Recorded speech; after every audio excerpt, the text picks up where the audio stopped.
Sige, layan mo.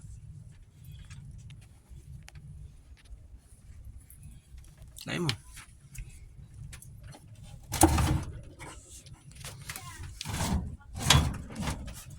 Ayaw. Layan mo yan. Make the streets louder. Ito yung air conditioning unit mga boss na window type. Sanya yung brand niya. Ang sabi ni customer, bigla na lang daw hindi lumamig. Eh syempre, hinugot natin doon sa location mga boss. Kaya dinala natin dito sa shop para dito natin siya i-check mga boss. Mangyari, dadiagnose mo natin siya mga boss. Check natin yung pan, lahat ng components. Hanggang sa para ma-define natin kung ano yung causes, bakit hindi na siya lumalamig mga boss. Kaya stay tuned lang. Trabahuhin natin siya. Check natin siya mga boss. Pinihit natin yung pan niya. Okay naman, pre-wheel siya, walang problema. Kaya sa ganyan mga boss, plug in natin siya.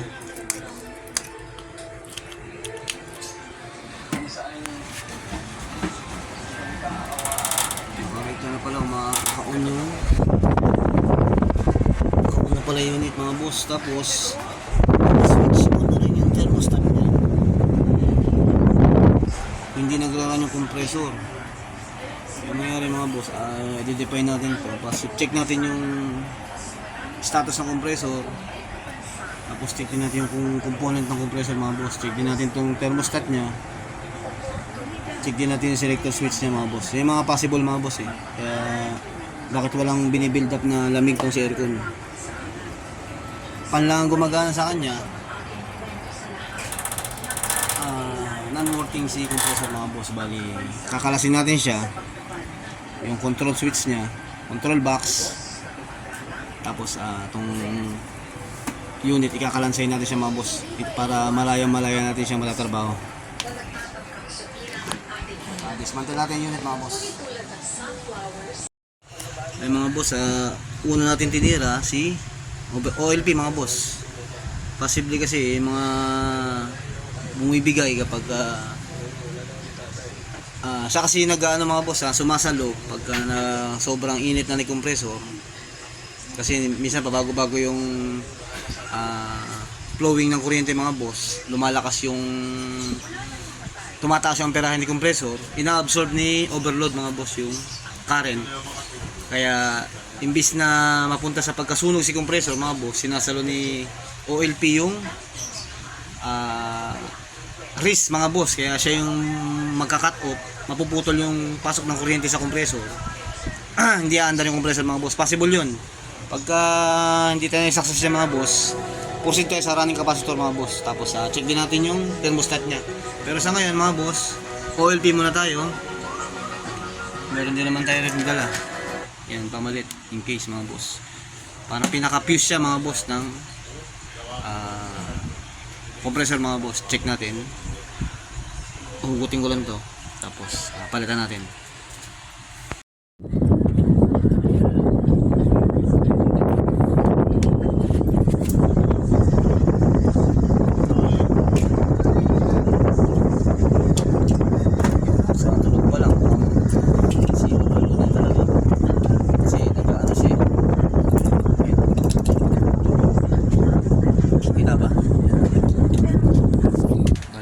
Si OLP, unang hugot pa lang, hinuhugot ko yung wire connection nya, may yanig siya.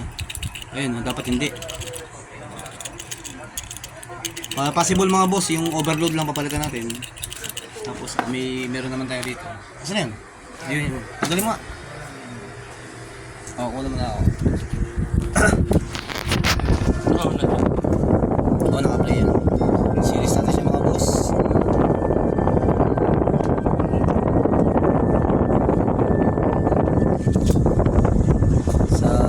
Palit ng overload mga boss, parang fuse lang naman siya mga boss, para ma-secure si compressor sa pagkasunog.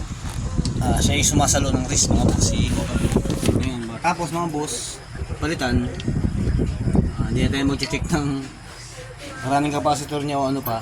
iraranan si aircon mga boss. Ngayon din, now na. Run natin siya. Run natin.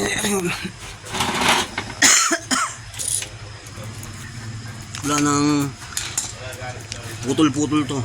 Run natin, off natin si thermostat. Tapos off din natin si aircon si switch mga boss. Plug in na natin siya. Yan. Tapos, wala muna siyang cover mga boss. Okay lang naman yan. Ira na natin siya mga boss. Wala nang cut-cut to. On natin si aircon.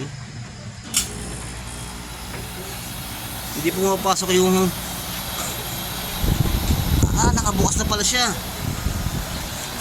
Running kagad si compressor mga boss. Okay na siya. Asan yung ko, parameter ko? Una ko ng perahe. Labas, yan dyan sa loob, buksan mo. Una siya ng perahe mga boss. Kaya pala nakabukas kagad. Ang off niya,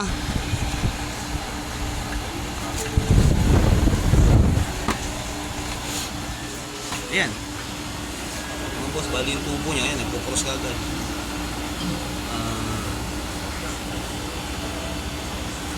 Showing mga boss na nagsisirculate na yung preon niya mga boss. Bumabomba na si compressor. Ganina talagang totally wala yan. Yan mga boss, simpleng tips. Huwag natin ang perahe. Makuha ko siya ng perahe mga boss. Check natin. Tumataas yung perahe niya. Set natin siya sa 60 ampere. Pasok mo rito, agad mo sa isang wire. Isang wire lang. Ang ampere niya ay tama lang, 4.0 ampere. Tama lang mga boss para sa 1 horsepower. Ayan, tama yung ampere niya, 4.0 ampere. Ayan mga boss, okay na si aircon. Cleaning mo na rin to. Sabay mo cleaning.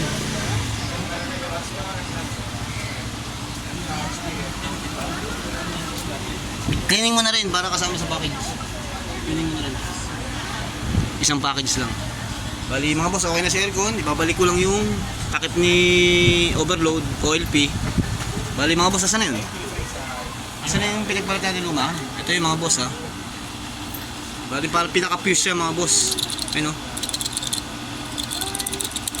Pag binuksan niya yung mga boss, sunog yung loob niya, sunog. Siya yung nag-grease mga boss. Siya yung sumalo ng grease sa pagka-burn ni compressor. Putol yung switch mga boss, yung fuse, yung overload, protector. Okay na si aircon, running na. Tapos yung mga turbo mga boss. Ito? Hindi ba? Okay na yan. Pero para sa akin, cleaning sana to eh. Isang package kay bossing. Hindi, kikleaning ko to. Pakulot ko si Brownie. Yan mga boss, okay na tayo.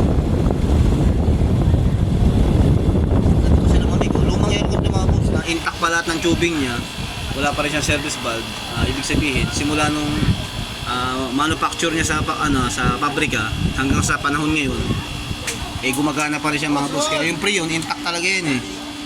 Yung mga nagsasabing ibang preon ng issue, hindi basta-basta mga boss. Kaya wag kagad na preon ng